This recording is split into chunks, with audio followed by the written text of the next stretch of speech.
Hi, I'm Kevin, And I'm Amanda. and we are serving up All that jam.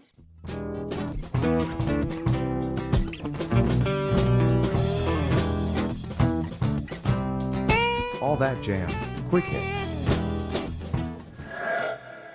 Bob Bralove on Stevie Wonder.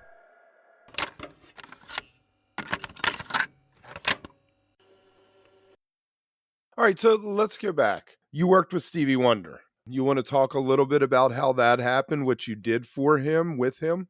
I was working in a computer company uh, called Osborne Computers. It was the company that had the first transportable computer. It was before laptops, right? So you could fit this computer under the seat in front of you in an airplane. So it became the first transportable, and it had a screen about this big, and uh, and it flopped down, and you had to plug it in. There were no batteries. But it was revolutionizing. Steve bought one, and I got to call him back for support, his chief engineer, and ask him what he wanted and what he did. You know, what was he using this machine for? I was putting myself through getting my master's degree. I was got the job as a Kelly temp, right? To put Nice. myself to get my master's degree in music and composition, and I got to call Steve's engineer back, and I asked him what he was needing and how could I help, and then we got along on the phone great. And he asked me for some stuff. He said this is really what Stevie would like, so I built a little software thing, and they invited me down to check it out, and it worked. Steve loved it, and he said, "Well, I want you to write. What I really want is for somebody to make my uh, synthesizers talk to me, so I can program them." And he hired me to do that. And of course, I had to learn the synthesizers to do that. So I would go down to LA and hang out and operate the synthesizers and try to figure out what was needed. And I'd kind of do that when he wasn't working. And he'd come into work, and he usually came in late at night, and I'd finish up pretty quickly, but he'd hear me doing stuff. And then one day he said, "Bob, why don't you hang out for the session? I think we can use you." And so I started programming for the session, and that kept going. And he kept asking me, and then one day he turned around and said, "Maybe you would you be interested in going on tour with us?" So I was in at that point. Right. Uh, you know, and I spent 8 years with him programming his synths and working on the records, working on the tours, kind of a similar thing as the way the Grateful Dead started. And then I there was a new Kurzweil keyboard, the Kurzweil One, I think it was, and Stevie ended up with serial number one because he and Ray had had conversations.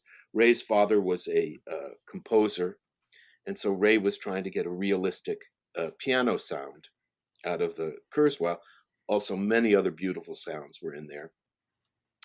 And so I started working with Ray and things like that. And then I found out that this guy in the Bay Area, Merle Saunders, was doing a demo for the Kurzweil. So I went to that, and I met Ray.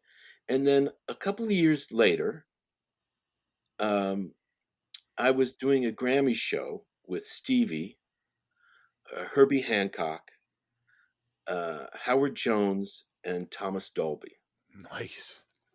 And it was all synthesizer stuff, and it was all over the place. And we actually did the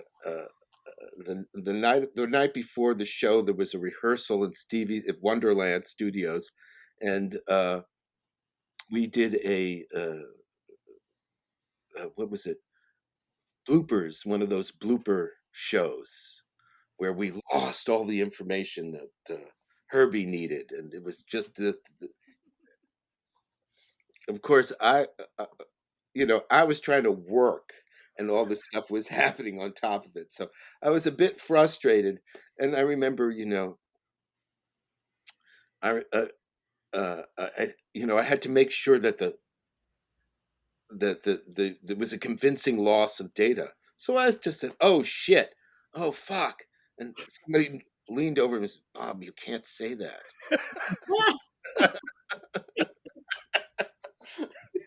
Live television, huh? Well, it Yeah. wasn't live. It was taped, but it was one of those things. It was it was a silly little thing, but it was fun. It was a fun thing to do. So then doing the Grammy show, uh, Merle comes up to me and says, "So you operate all these machines here? You know how to work all this stuff?" I said, "Yeah, that's my gig for Stevie."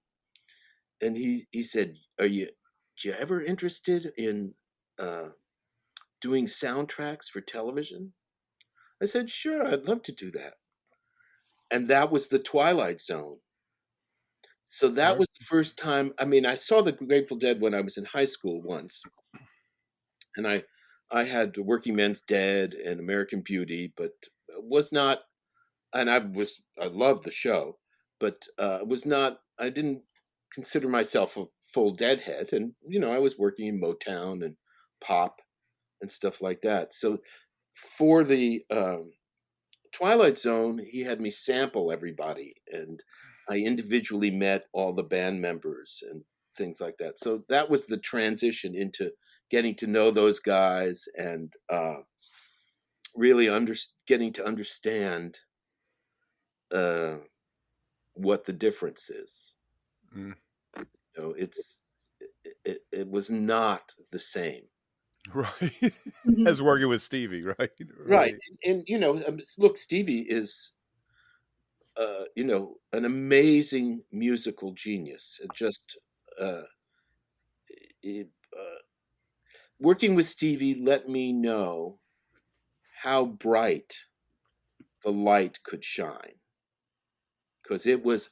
I remember he invited me to just watch him once do an overdub, and the joy that was pouring out of this man just because he was recording a song, and uh the sort of energy just seeming to come down and power through him made me it was a significant moment, because I was in the midst of completing my master's degree in composition, and I said to myself, "Oh my god, this is my first music lesson. This is what I've been looking for. Somebody who's just turning it around like that." And then, working with the Grateful Dead, it was so completely different. It made me kind of realize what happens when you take that light and share it. Mm. It ignites something different, and just the ability of the band to share it with each other, with me, with the audience. The audience was always hugely significant part of the show, and they were receptive to that. Now, that's not to say that Stevie didn't communicate his energy with the audience, but the audience could seem like it could change the direction of the show with the Grateful Dead in a way that I never really saw before. And that kind of magic is really phenomenal. If you are enjoying All That Jam, please like and subscribe to our social media channels at All That Jam Pod on Twitter, Instagram, and Facebook, or visit our website, allthatjampod.com. Make sure to sign up for our email list and tune in every week for new episodes. Also, look for full interviews on our YouTube channel. And remember, stay beautiful, but don't stay underground too long.